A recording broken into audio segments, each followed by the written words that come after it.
The ground, below ground, not just in Manila, but in other regions, at various stages of implementation and with a combined cost of 1.9 trillion pesos. This administration is committed to finish building the current portfolio of investments, approve railway projects such as the North-South Commuter Railway System, the 33-kilometer Metro Manila Subway Project, the 147-kilometer North-South Commuter Railway System, the 12-kilometer LRT-1 Cavite Extension, the 23-kilometer MRT-7, and the common station that will connect LRT-1, MRT-3, and MRT-7. And beyond NCR, larger scale railway systems like the 102-kilometer Mindanao Railway Project,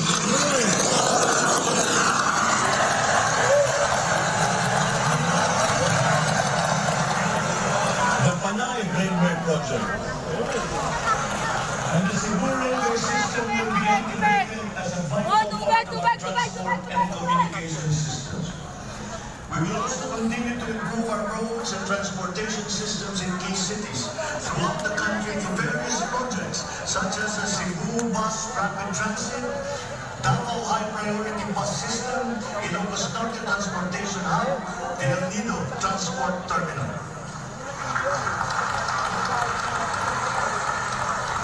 My order to the Department of Transportation, or DOTR, is really very simple. Full speed ahead.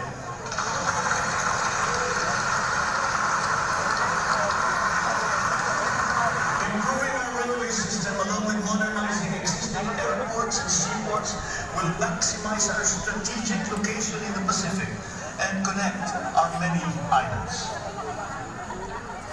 A key sector in our transformation plans is that of energy. Another fundamental requirement for growth and increased employment will be the availability of cheap, reliable energy. This even comes under the category of ease of doing business.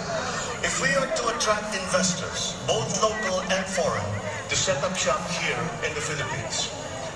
At present, our demand for energy far exceeds our reliable supply. We must increase the level of energy production.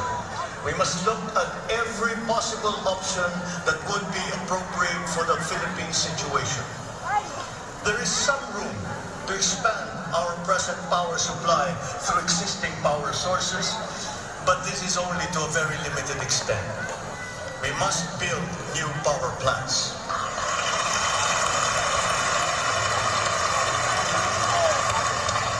We must take advantage of all the best technology that is now available, especially in the areas of renewable energy.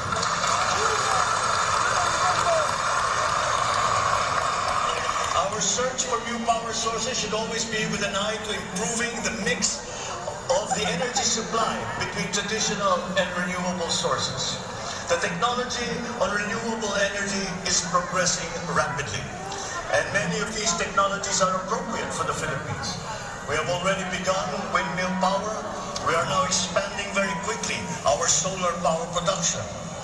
For both offshore and onshore wind turbines, for example, the World Bank has calculated that there is a potential for 255 gigawatts by the year of 2030.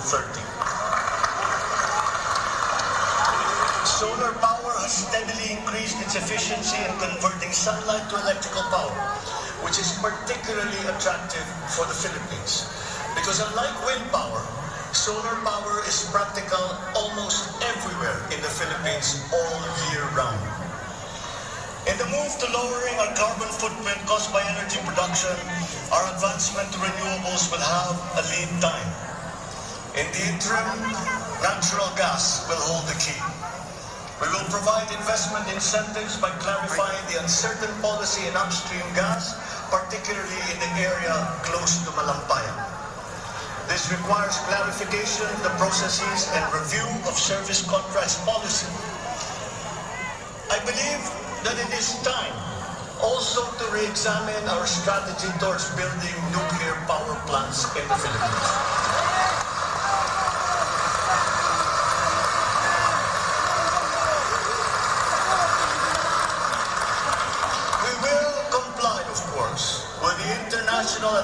Energy Agency regulations for nuclear power plants as they have been strengthened after Fukushima. In the area of nuclear power, there have been new technologies developed that allow smaller scale modular nuclear plants and other derivations thereof. Once again, PPPs will play a part in support as funding in this period is limited. Furthermore, we must examine the entire system of transmission and distribution for the purpose of finding ways to lower the price of energy to the consumer and to industry. We must expand the network of our transmission lines while examining schemes to improve the operation of our electrical cooperatives. All this in aid of reducing energy costs, especially but not limited to households.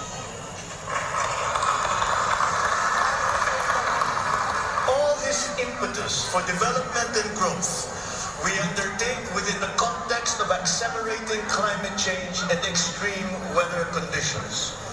Though we are a minor contributor to climate change globally, we have the unfortunate distinction of being one of the most vulnerable countries to the effects of climate change.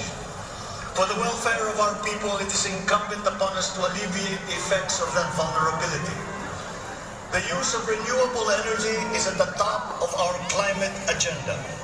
We will increase our use of renewable energy sources such as hydropower, geothermal power, solar, and wind. Geographically, we are a disaster-prone country. Capacity building for our natural disaster resiliency is therefore a must.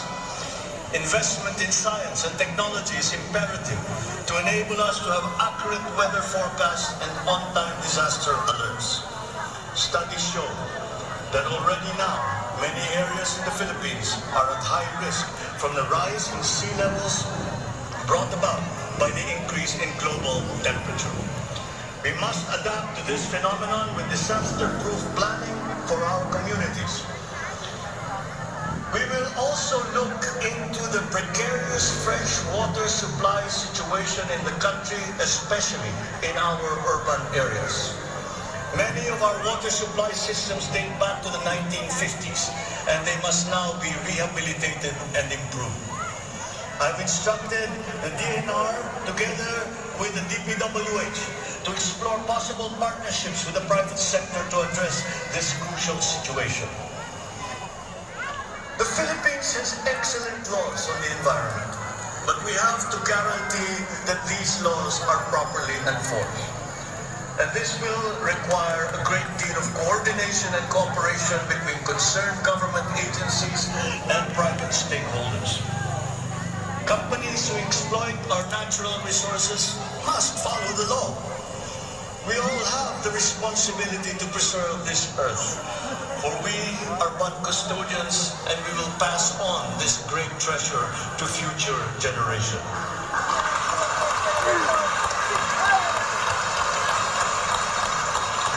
There is no question that the preservation of the environment is the preservation of life. If we cannot mitigate climate change, all our plans for the economy, all our plans for our future will be for naught. Bawat Pilipino sa ibayong dagat na nagsasakripisyong lisanin ng kanyang pamilya sa Pilipinas upang maghanap buhay ay nararapat lamang magkaroon ng pamahalaan na tatawag nilang tahanan habang nasa ibang bayan. Ito ang papel na gagampanan ng kagawaran ng manggagawang mandarayuhan o Department of Migrant Workers matapos itong ideklara bilang ganap na ahensya ng gobyerno ng isang taon.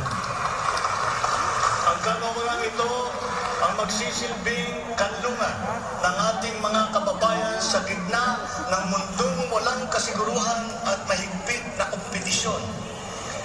Ito ang maglalatag sa kanila ng mga oportunidad. Titiyak na ang kanilang mga hanap buhay ay tugma sa kanilang mga kasanayan. Maninigurong akma ang sahod at maayos ang kalagayan sa kanilang mga kumpanya at mga ngalaga sa kanilang mga pamilya habang sila ay nasa malayo. Gagawin natin ito sa pamamagitan ng pag-aalis ng red tape sa sistema ng pagsusulong ng digital empowerment. We shall automate the verification of contracts and issue secure overseas employment certifications that you can keep on your smartphone. I call on the Department of Migrant Workers and the DICT to make this a top priority.